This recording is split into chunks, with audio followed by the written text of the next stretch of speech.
Hoje eu tô com esse Onix aqui na nossa oficina também. O cliente deixou aqui pra gente dar uma olhada, que tava fazendo um barulho muito chato.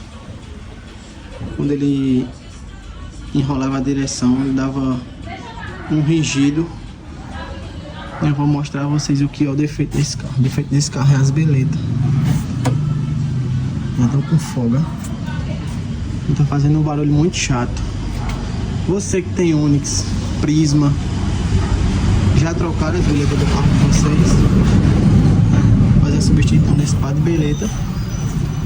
E vai ficar as beletas novas já, que vai ser instalada. Genuína, linha GM.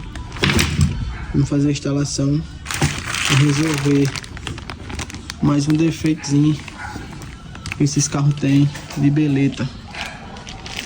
Prisma, Onix, tudo a mesma coisa.